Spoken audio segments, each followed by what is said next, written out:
నమస్తే, welcome to Leo news.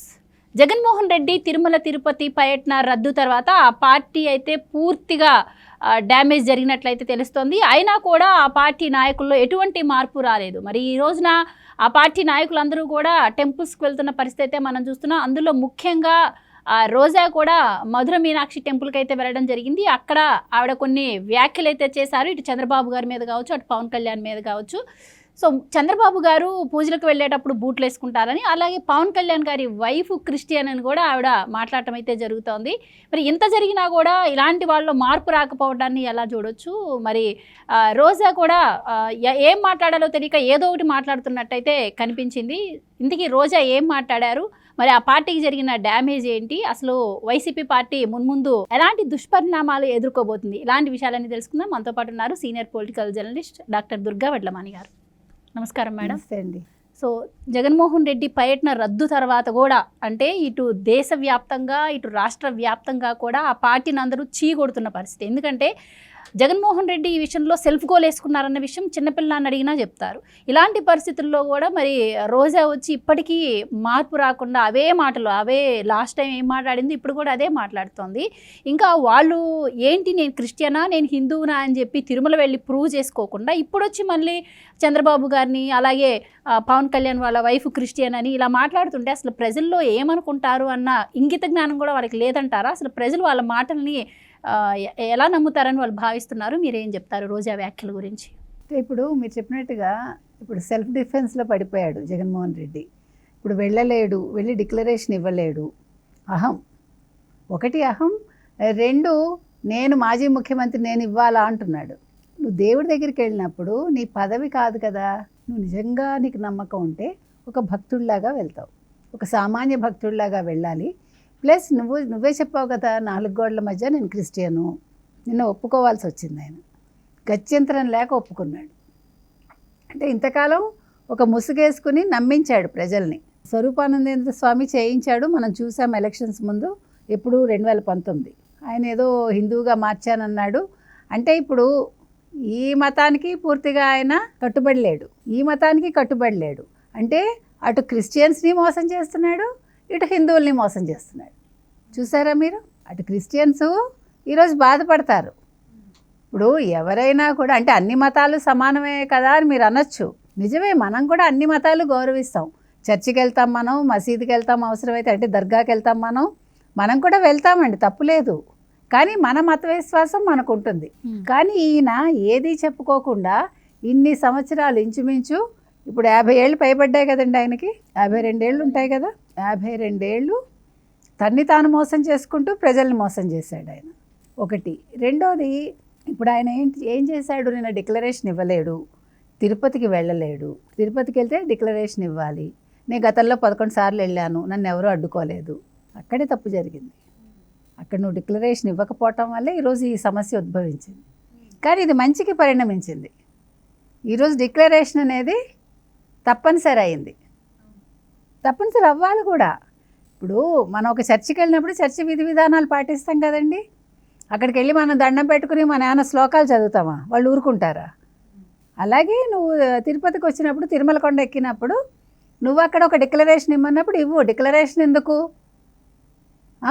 దళితుల పరిస్థితి ఏంటి? దళితులు ఎందుకు వచ్చారు? నువ్వు దళితుడివా? కాదు కదా. దళితులు అసలు నిన్ను వాళ్ళతో పోల్చినందుకు ఇప్పుడు వాళ్ళు నీతోటి యుద్ధం చేస్తారు. ఇప్పుడు అసలు ఇక్కడ దళితుల సమస్య ఏముంది? నువ్వు డిక్లరేషన్ ఇవ్వకపోవటం ఏంటి, మధ్యలో దళితులను తీసుకురావటం ఏంటి? అసలు అర్థం పర్థం ఉందండి ఎక్కడైనా? మతం అంటావు, మానవత్వం అంటావు, అసలు ఈ మానవత్వం అంటే ఏంటో తెలుసా? అండ్ ఇంకోటి మేడం, రోజా ఇంకో మాట కూడా అన్నారు, చంద్రబాబు ఇంతకుముందు కుల రాజకీయాలు చేశారు, ఇప్పుడు మత రాజకీయాలు చేస్తున్నారని. సో ఇక్కడ ఎలా చూడొచ్చు అంటారు? మత రాజకీయాలు చేసింది జగన్మోహన్ రెడ్డి, చంద్రబాబు అంటే ఏం చెప్తారు మీరు? ఈయన కుల రాజకీయాలు చేశాడు ఎవరు? జగన్మోహన్ రెడ్డి మత రాజకీయాలు చేశాడు. చంద్రబాబు నాయుడు గారు అందరూ కమ్మవాళ్ళని పెట్టుకున్నాడు అన్నాడు గతంలో. కానీ మీరు తీసుకోండి, ఇప్పుడు మీరు చూశారు కదా, 5 ఏళ్ల పాలనలో ప్రతి ముఖ్యమైన శాఖలోనూ, ప్రతి అవినీతిలోనూ సంబంధం లేని వ్యక్తులు, రెడ్లు, అంటే వాళ్ళకంత అర్హత ఉన్నా లేకపోయినా ఆ పోస్ట్ ఇచ్చేసి లక్షల కోట్లు దండుకున్నది ఎవరండి? రెడ్డి కులస్తులే కదా. రెడ్డి కులస్తులను అడ్డం పెట్టుకుని జగన్మోహన్ రెడ్డే కదా. మరి కుల రాజకీయాలు ఎవరు చేశాడండి? ఈ మాట్లాడుతున్న రోజా ఏ కులం అండి? అసలు రోజా ఏ పార్టీలో పుట్టింది? ఇదే రోజా రాజశేఖర్ రెడ్డిని తిట్టిన వీడియోలు ఉన్నాయి, జగన్మోహన్ రెడ్డిని తిట్టిన వీడియోలు ఉన్నాయి. ఈరోజు మళ్ళా పతివ్రతలాగా మాట్లాడుతుంది. ఎందుకు చెప్తున్నావంటే ఇవాళ నువ్వు ఒక మధుర మీనాక్షి టెంపుల్కి జగనన్న చెప్పాడని ఏదో ప్రక్షాళన, నువ్వు తమిళనాడుకి వెళ్ళి పాప ప్రక్షాళన చేయడం ఏమిటి అసలు? వాళ్ళకి సంబంధం ఏంటి తమిళనాడు వాళ్ళకి? ఫస్ట్ అక్కడ అడ్డుకోవాలి. నీకేం చెప్పాడు? ఆంధ్రప్రదేశ్ టెంపుల్స్లో చేయమన్నాడు. ఎవరు? జగన్మోహన్ రెడ్డి.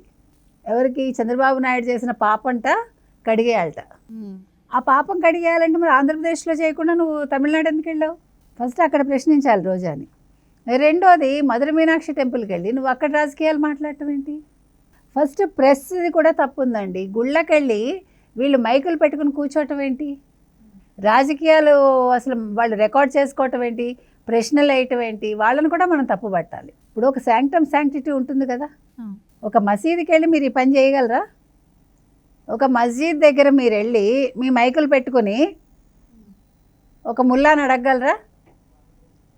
ఒక ఫాదర్ ఒక చర్చికి వెళ్ళి మీరు మాట్లాడతారా? హిందూ టెంపుల్స్కి ఎందుకు వెళ్తున్నారు? నెంబర్ 1.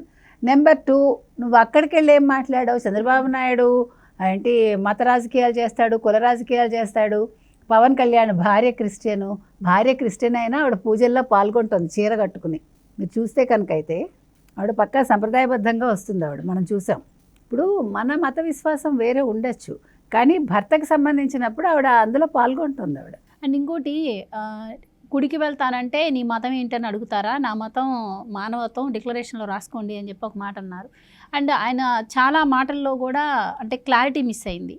సో ఆ పార్టీ నాయకులే చాలామంది కార్యకర్తలు కూడాను అనుకుంటున్నారు అసలు ఏంటి మా నాయకుడి పరిస్థితి, ఇట్లా మాట్లాడుతున్నారు అని చెప్పి వాళ్ళు కూడా ఆత్మరక్షణలో పడిపోయారు. కానీ ఏదో పైకి జగన్మోహన్ రెడ్డికి మాట్లాడిన మాటలు కప్పిపుచ్చడానికి ఈ రోజే కావచ్చు, వీళ్ళందరూ కూడా ఈరోజు బయటకు వచ్చి మీరు అన్నట్టు గుడివాడ అమర్నాథ్ కావచ్చు బయటకు వచ్చి మాట్లాడుతున్నారు తప్పించి, నిన్న జగన్మోహన్ రెడ్డి మాట్లాడినటువంటి మాటలు ఏవైతే ఉన్నాయో వాటన్నిటి కూడా ఆ పార్టీ కార్యకర్తలు నాయకులే చాలా గిల్టీగా ఫీల్ అవుతున్నారు అని చెప్పి అంటున్నారు. సో ఏం చెప్తారు? అసలు నిన్న ఆయన ప్రెస్ మీట్ పెట్టి ఆయన చేసి ఉండాల్సింది ఏంటంటేనండి, నేను డిక్లరేషన్ ఇవ్వను, నేను నిజమైన క్రిస్టియన్ని, అందుకని నేను తిరుమల వెళ్ళనని ఒక మాట చెప్పేసి ఉంటే ఆయనకు ఒక గౌరవం ఉండేది. అవునా కదా? ఇంతకు ముందంతా నేను వెళ్ళాను, డిక్లరేషన్ ఇవ్వలేదు, నేను తప్పు చేశాను, అందుకని ఇంక మీదట నేను తప్పు చేయదలుచుకోలేదు, నేను డిక్లరేషన్ ఇవ్వను, నేను ట్రూ క్రిస్టియన్, నేను బైబిల్ ఫాలో అవుతాను, కాబట్టి నేను తిరుమల వెళ్ళను. దీని గురించి హిందువుల మనోభావాలు నేను బాధ పెట్టదలుచుకోలేదు, హిందువుల మనోభావాలు దెబ్బతినేలాగా నేను ఆ రకంగా నేను ఉండదలుచుకోలేదు. ఒకటి. రెండోది, అక్కడికి వెళ్తే అనవసరంగా జనాగ్రహానికి గురవుతాను, ప్లస్ అనవసరమైన మత కల్లోలాలు వస్తాయి, అందుకని నేను వెళ్ళటం లేదు అంటే నువ్వు ఒక బాధ్యత గల నాయకుడు అని ప్రజలు అనుకునేవాళ్ళు. ఇప్పుడు అవేం చేయకుండా ఏమన్నాడండి, మీరు డిక్లరేషన్లో రాసుకోండి. డిక్లరేషన్ ఎవడు రాస్తాడు? డిక్లరేషన్లో ఎవడు సంతకం పెట్టాలి? ఎవడు నాన్ హిందూ అయితే వాడు పెట్టాలి. అంటే నీకు ఎంత రెక్లెస్నెస్ అక్కడ చూసారా? మాటలో ఎంత రెక్లెస్నెస్ చూసారా? అంటే నీకు వెంకటేశ్వర స్వామి అంటే నమ్మకం లేదు, వెంకటేశ్వర స్వామి అంటే గౌరవం లేదు నీకు. అది నిన్న కూడా ప్రూవ్ అయింది. ఇంకొక మాట కూడా, నేను మాజీ సీఎం అయ్యుండి నేను డిక్లరేషన్ అది నువ్వు మాజీ సీఎం దేవుడు ముందు నువ్వేంటి? ఆఫ్టర్ ఆల్ దేవుడు ముందు నువ్వు ఇప్పుడు ఢిల్లీకి రాజైనా కూడా అమ్మకి బిడ్డ అంటారు కదా, అట్లాగా దేవుడు సృష్టించిన బిడ్డలో మనం అనుకుంటే దేవుడు ముందు నీ కుప్పిగంతులేంటి? నువ్వేంటి? నువ్వు మాజీ ముఖ్యమంత్రి అయితే ఏంటి, ముఖ్యమంత్రి అయితే ఏంటి, నువ్వు హైకోర్టు జడ్జి అయితే ఏంటి? ఎవరైనా నువ్వు చర్చికి వెళ్ళినప్పుడు అక్కడ నువ్వు ప్రభువు బిడ్డగా వెళ్తున్నావు కదా, అలాగే తిరుమల వెళ్ళినప్పుడు వెంకటేశ్వర స్వామికి ఒక భక్తుడిగా వెళ్తావు అంతే. మాజీ ముఖ్యమంత్రి వెళ్ళడానికి లేదా ఏంటి? నిన్ను ఎవడొద్దన్నాడు? నువ్వు జగన్మోహన్ రెడ్డిగా వెళ్తాను అనుకుంటే వెళ్ళు, లేదంటే ఆయన అనుగ్రహం కాదు ఆగ్రహం చవి చూస్తాం. ఇవాళ వీళ్ళందరూ కూడా మీరు అన్నట్టుగా కార్యకర్తలు కావచ్చు, ఈ నాయకులు కావచ్చు, లేకపోతే నియోజకవర్గాలకు చెందిన వైసీపీ వాళ్ళు కావచ్చు, గత్యంతరం లేక పూజలు వెళ్ళి చేస్తున్నారు. ఆ పూజల్లో ఎక్కడా కూడా ఒక భక్తిభావన ఏం లేదు. ఆయన చెప్పాడు, వీళ్ళు చేస్తున్నారు. దేనికి చేస్తున్నారు అంటే క్లారిటీ లేదు. మీరు అన్నట్టు నిన్న అంశం తర్వాత వైసీపీ పరిస్థితి పూర్తిగా తుడిచిపెట్టుకుపోయినట్టే కనిపిస్తోంది. సో మున్ముందు అసలు ఆ పార్టీ ఎలాంటి పరిణామాలను ఎదుర్కొనే అవకాశం ఉంటుందంటారు? అంటే మాకు ఇప్పటికి కూడా 40% ఓటు బ్యాంక్ ఉంది, ఇప్పుడు ఏదో ఓటు బ్యాంకు వెళ్ళి అడగమనండి, వాళ్ళకి 10% కూడా ఉందో లేదో డౌట్ మనకి. ఈరోజు ఈ లడ్డూ వ్యవహారంతో, లడ్డూ వివాదం ఏ రోజైతే మొదలైందో వైసీపీ మీద ఉండే విశ్వాసం పూర్తిగా పోయింది. మహా అయితే 10% ఉంటుందేమో, మనకు తెలియదు. కాబట్టి 40% ఉందని భ్రమల్లో వాళ్ళని ఉండొద్దని చెప్పండి. జగన్మోహన్ రెడ్డి ఇప్పటికి కూడా మారకపోతే ఆయన ఇంకా 4 గోడల మధ్య కూర్చుని బైబిల్ చదువుకోవాలంతే. రైట్ మేడం, చూద్దాం మరి ముందు ఏం జరగబోతుందో, ఫ్యూచర్లో వైసీపీ పార్టీ పరిస్థితి ఏంటి అని. Thank you so much. Thank you.